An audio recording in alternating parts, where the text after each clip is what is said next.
Welcome to Secret Crime HQ, your ultimate destination for gripping true crime content. We uncover hidden truths, explore cold cases, expose criminal masterminds, and dive into the darkest corners of real life. Please like, share, and comment, subscribe. It was the kind of statement meant to evoke sympathy, a husband's anguish, a father's fear. But to those watching closely, something felt off. His tone was flat, detached. His eyes seemed empty. Within days, his story began to crumble. Detectives noted inconsistencies in his timeline, strange behaviors, and quiet smirks when discussing the disappearance. When he failed a polygraph test, the facade shattered completely. Chris Watts confessed to killing his pregnant wife and 2 daughters, their bodies later found at a remote oil site where he worked. The brutality of the crime stunned even seasoned investigators. But as the public tried to make sense of why, another layer of the story began to surface. One rooted not just in infidelity and secrecy, but in the complicated dynamics of the Watts family itself. Behind Chris's mask of the perfect husband lay years of resentment, manipulation, and quiet disapproval. A toxic current flowing from within his own family, particularly his relationship with his mother, Cindy Watts. On Facebook, the Watts family looked flawless, the kind of smiling, picture-perfect clan that inspired others. Shanann Watts curated her life with purpose. Her social media overflowed with positivity. Family vacations, dance parties with her daughters, home-cooked dinners, and loving posts about her husband. "Chris is my rock," she once wrote beside a photo of them holding hands. "He's the best dad and partner I could ever ask for." To friends, it seemed she had built the dream. A strong marriage, 2 beautiful girls, and another baby on the way. Shanann worked hard as a health and wellness promoter, always upbeat, always in motion. But behind those smiling selfies, cracks had begun to form. Chris, quiet and mild-mannered, had started to drift away. Friends noticed his distance in texts and videos. Where he once smiled with affection, he now looked stiff, disengaged. Shanann sensed it too. Her messages to friends revealed growing anxiety. He'd stopped answering calls, avoided intimacy, and barely touched her during her pregnancy. Financial pressure mounted as well. The couple had filed for bankruptcy years earlier, and though Shanann's business brought in income, debt lingered beneath the surface. Still, she kept up the image of success. Hopeful, proud, determined not to let the world see struggle. Unbeknownst to Shanann, Chris had already crossed a line she couldn't imagine. At work, he'd met Nicole Kessinger, a 30-year-old project coordinator. Intelligent, athletic, and single, she represented something new: excitement, freedom, escape. What began as casual conversations at the Anadarko Petroleum office soon deepened into a secret affair. Chris told Nicole he was in the process of separating from Shanann. He said they were not compatible anymore, spinning a fantasy life where he could be the man he wished he was. Confident, independent, unburdened. The double life thrilled him. He lost weight, changed his wardrobe, began working out more. Friends thought he looked better than ever.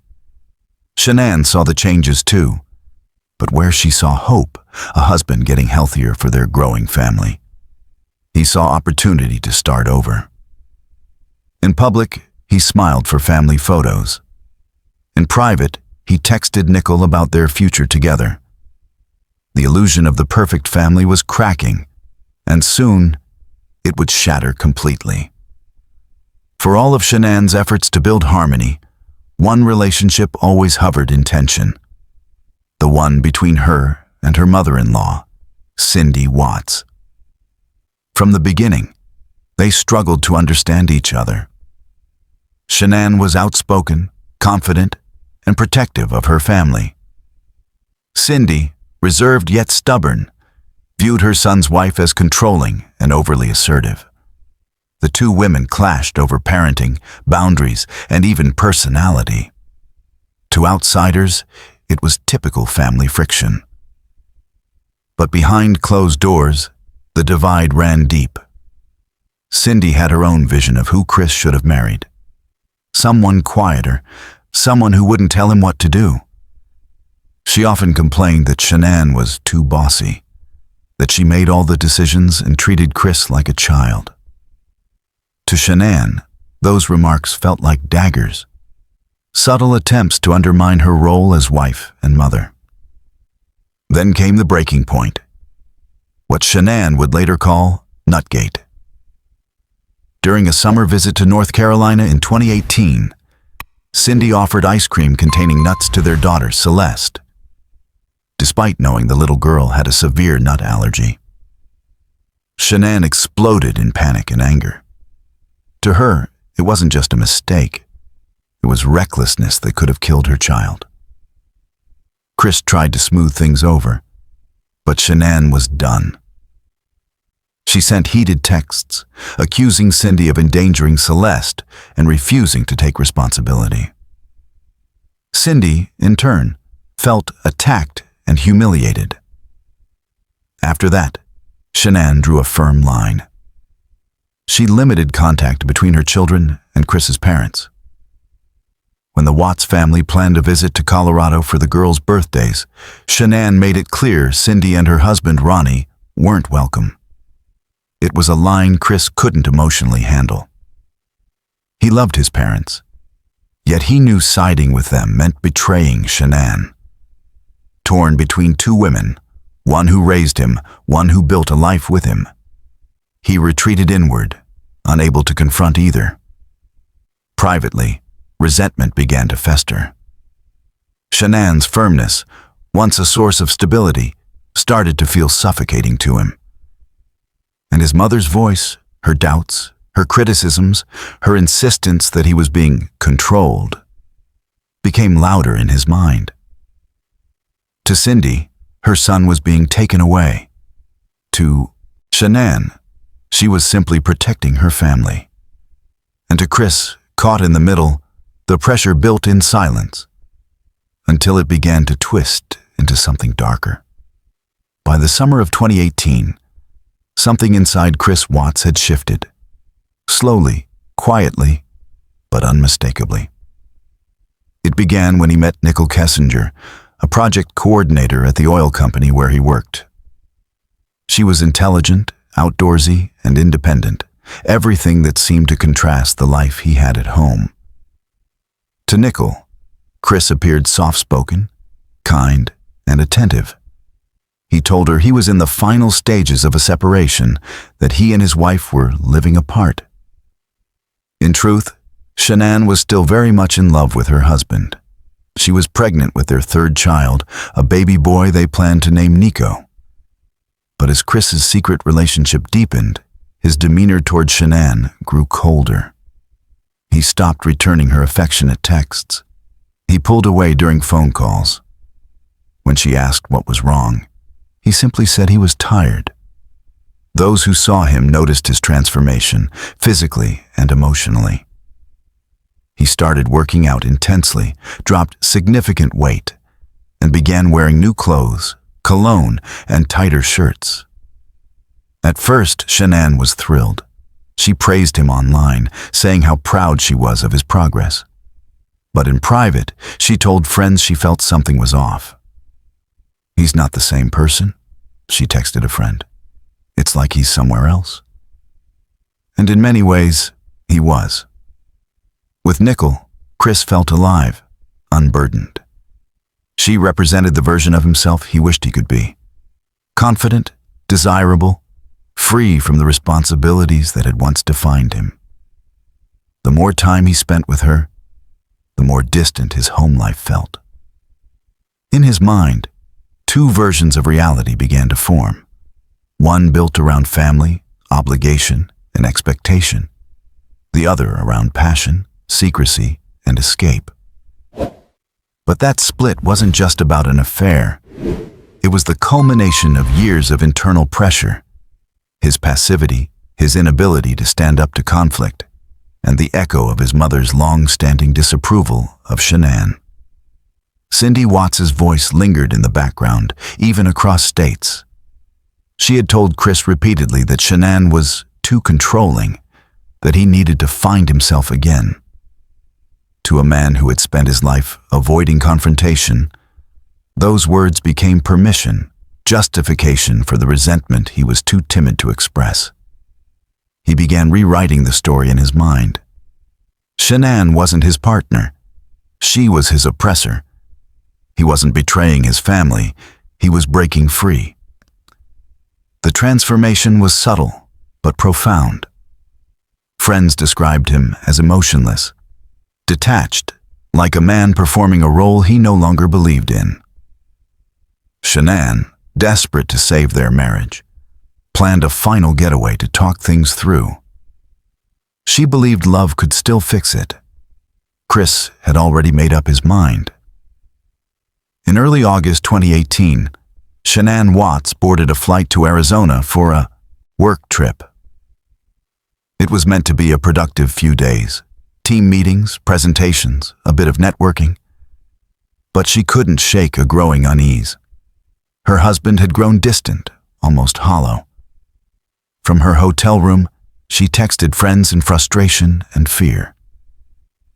"He's not talking to me," she wrote. "He's acting like he doesn't care if this marriage ends." While Shanann poured her energy into understanding what had gone wrong, Chris was back in Colorado, living a double life. He spent evenings with Nicole Kessinger, going out to dinner, spending nights at her apartment, telling her he was finalizing a separation.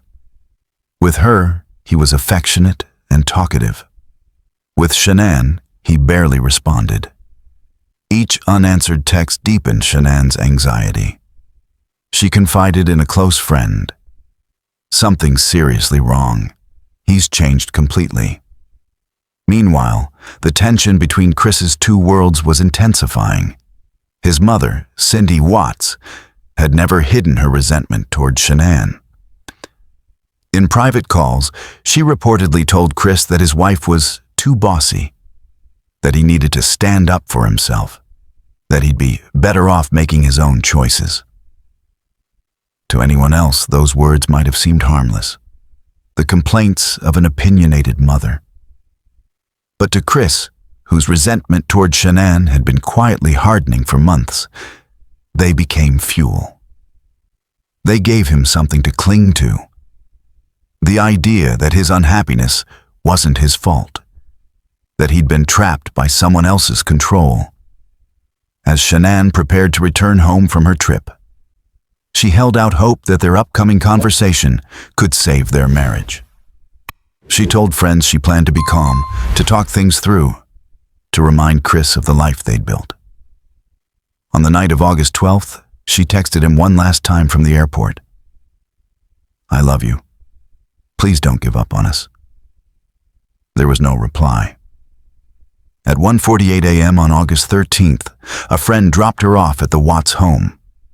The porch camera captured Shanann walking up the steps, carrying her suitcase, unaware that the man she loved was awake inside, and that within hours, her life and the lives of her two daughters would be gone. It was the last time anyone saw Shanann Watts alive. The house on Saratoga Trail was silent in the early hours of August 13th, 2018.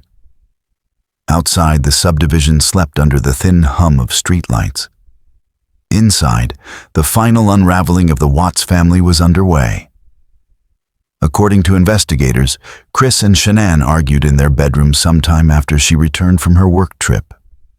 She wanted to talk about their marriage, about the coldness, the distance, the feeling that he was slipping away. She had no idea he was already living another life in his mind. What followed was short, brutal, and irreversible. In a sudden burst of rage, the culmination of months of lies, guilt, and resentment, Chris strangled his pregnant wife. Their unborn son, Nico, died with her. When the confrontation ended, silence filled the room.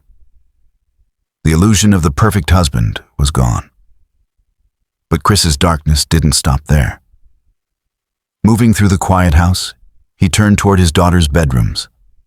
Bella, 4, and Celeste, 3, were still in their beds, innocent, half asleep, unaware of the tragedy that had already unfolded. Moments later, their lives too were taken. By dawn, Chris was moving mechanically, as if following a script. He loaded Shanann's body and the 2 small girls into the back of his work truck. Surveillance footage from a neighbor's security camera would later capture the shadowy outline of his movements. Evidence that would later expose his lies. He drove nearly an hour to an isolated oil field owned by his employer, Anadarko Petroleum. There, in the quiet of the open plains, he disposed of the evidence of his crime. Shanann was buried in a shallow grave. The girls were hidden in separate oil tanks. Then he went to work, sending casual text messages, making small talk with coworkers, pretending nothing had happened. By sunrise, the facade was back in place. The perfect husband, the model employee, standing atop the most terrible secret imaginable. In the days that followed, Chris Watts did what many killers do. He tried to control the narrative. He told police that Shanann had taken the girls to a friend's house and never returned. He sent text messages to her phone, called neighbors, and even invited officers inside to look around. He played the part of a confused, heartbroken husband. The next day, standing in his driveway before local news cameras, Chris made his first public appeal. Wearing a clean polo shirt and speaking in a flat, almost scripted tone, he said the words he thought the world expected to hear. Shanann, Bella, Celeste, if you're out there, just come back. This house isn't the same without you. But something about his performance felt wrong. His face was calm, his posture relaxed. There were no tears, no urgency, no real emotion. Detectives watching the footage took note. So did the public. Social media exploded with theories, many zeroing in on the husband who seemed too composed for a man whose entire family had just vanished. Behind the scenes, investigators were already growing suspicious. The neighbor's security footage didn't show Shanann or the girls leaving the house, only Chris backing his truck into the garage early that morning. When questioned, his answers were inconsistent, vague, rehearsed. 2 days after the disappearance, detectives asked him to take a polygraph test. He agreed, confident he could outsmart the machine. He couldn't. After the test, the examiner leaned forward and told him the truth. You did not pass. Faced with mounting pressure, Chris's composure cracked. The pivotal moment came when his father, Ronnie Watts, was brought into the interrogation room. Sitting across from him, Chris finally began to talk. But what he said was another lie. He claimed that after telling Shanann he wanted to separate, she had become enraged and killed the children. And in a moment of panic, he killed her. It was an attempt to save face, to twist the narrative into something less monstrous. Detectives listened, letting him speak, then pressed him harder. Forensic evidence, phone records, and his own contradictions unraveled the story completely. In a later interview from prison, he finally told the full truth. He had murdered Shanann, Bella, and Celeste himself. There had been no provocation, no self-defense, only a calculated, emotionless decision to erase his family in pursuit of a new life. The man who had once begged for their return on live television was now the man who had buried them. When Chris Watts finally confessed to killing his pregnant wife and daughters, the world recoiled in disbelief. For most, There was no gray area. No explanation that could ever justify what he'd done. But for his mother, Cindy Watts, acceptance was far more complicated. In the weeks that followed his arrest, Cindy appeared in multiple interviews, her voice trembling with a mix of shock, grief, and denial. She struggled to reconcile the gentle son she'd raised with the killer the world now saw. "He must have been pushed to the edge," she said in one televised interview. "The Chris I know is not capable of this. Something happened. He was not himself." Her words struck a nerve. To Shanann's friends and family, they felt like another wound, an attempt to excuse or soften the unimaginable. Cindy's tone wasn't one of outrage at what her son had done, but of disbelief that he could ever do it. In her mind, Chris was still the quiet, obedient boy who had never raised his voice. Someone else, something else, must have driven him to it. Some saw her comments as a mother's blind love. Others saw them as the root of the very problem that had shaped Chris's character, a lifelong avoidance of responsibility, nurtured by emotional denial. Critics accused Cindy of emotional manipulation and self-protection. They pointed out how, even before the murders, she had often undermined Shanann, questioning her parenting, criticizing her personality, and painting her as controlling. Now, in the aftermath, that same narrative seemed to resurface in Cindy's subtle defense of her son. "Shanann was very bossy," Cindy reportedly said in one conversation. "She had to have things her way."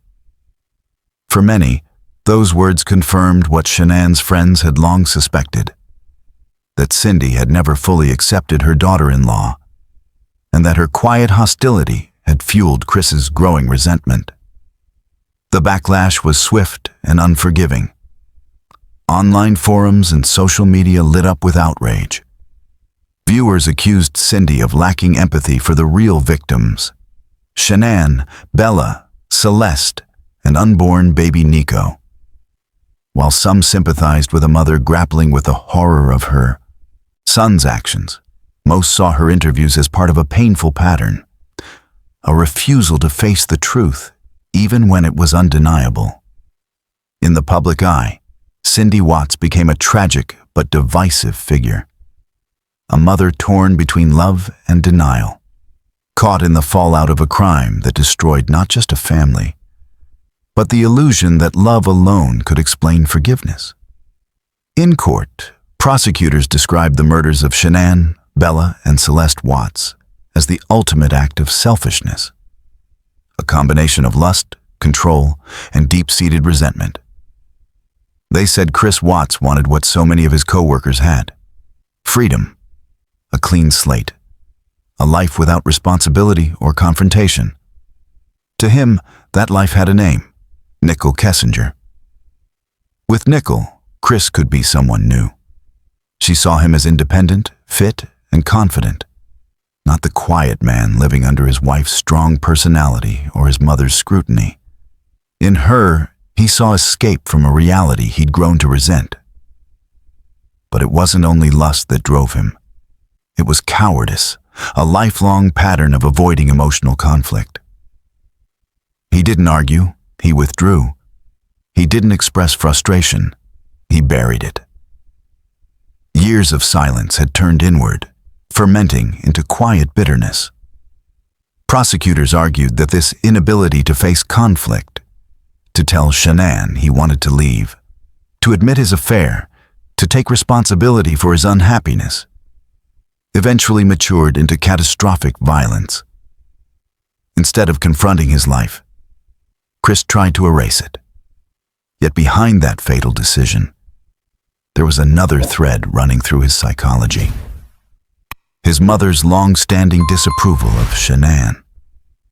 Cindy Watts had spent years criticizing Shanann's assertiveness, calling her controlling or too strong. Those words didn't vanish after each argument. They echoed in Chris's mind, validating the resentment he was too passive to express. Her voice became the quiet justification for his anger, an emotional permission slip that told him he was the victim, not the cause of his own misery. In the eyes of investigators and family psychologists who later analyzed the case, Cindy's role was not one of direct involvement, but of emotional influence, the kind that seeps in slowly over time. Her disapproval, her doubts, her unwillingness to accept Shanann fully all contributed to a toxic undercurrent that shaped how Chris saw his marriage. The tragedy of the Watts case wasn't only that one man killed his family. It was that the story leading up to it was filled with warning signs: pride, denial, silence, and the subtle power of familial manipulation. When the dust settled, the motive was clear but chilling in its simplicity. Chris Watts didn't kill out of hatred. He killed to escape. From responsibility, from confrontation, from the people who loved him most. In November 2018, just 3 months after the murders, Chris Watts stood in a Colorado courtroom wearing an orange jumpsuit. The man who once smiled in family photos and filmed bedtime videos with his daughters now looked hollow, expressionless. He pleaded guilty to 9 felony counts, including the murders of Shanann, Bella, Celeste, and unborn baby Nico. In exchange, prosecutors agreed not to seek the death penalty, a decision made at the request of Shanann's family, who said they wanted no more death. The judge called the crimes the most inhumane and vicious he'd ever seen, and sentenced Chris Watts to 5 life sentences without the possibility of parole, plus 84 additional years. He was escorted out in silence, leaving behind a courtroom filled with grief, disbelief, and anger. For Shanann's family, her parents, Frank and Sandy Razuchek, justice was bittersweet. No sentence could erase the pain or bring back the laughter of their daughter and granddaughters. But they dedicated themselves to preserving their memory. They launched community efforts and memorials in Shanann's honor, often sharing her story to raise awareness about intimate partner violence, emotional abuse, and the red flags that can hide behind the illusion of a perfect relationship. In every interview, Sandy Razuchek reminded the world that Shanann was more than a victim. She was a devoted mother, a hard worker, and a woman who loved her family with everything she had. Shanann's legacy, her father said quietly, will always be love. Chris's mother, Cindy Watts, remained publicly conflicted. She continued to express love for her son while struggling to comprehend what he had done.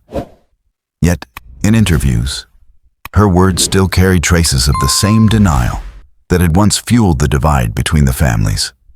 She insisted she loved Shanann, but stopped short of acknowledging the years of resentment and criticism that had shadowed the marriage. To many, Cindy became the embodiment of the case's deeper message: that emotional manipulation, silence, and denial inside families can become invisible toxins, eroding relationships until tragedy erupts. Years later, the Watts murders remain one of America's most haunting domestic crime stories, not only for its brutality, but for what it revealed about human weakness, the facades we build, and the generational cycles of avoidance and control that can quietly destroy everything in their path. The Watts home on Saratoga Trail still stands, eerily quiet, a monument to what happens when truth is smothered by image, when resentment replaces communication, and when love earns, fatally, into escape.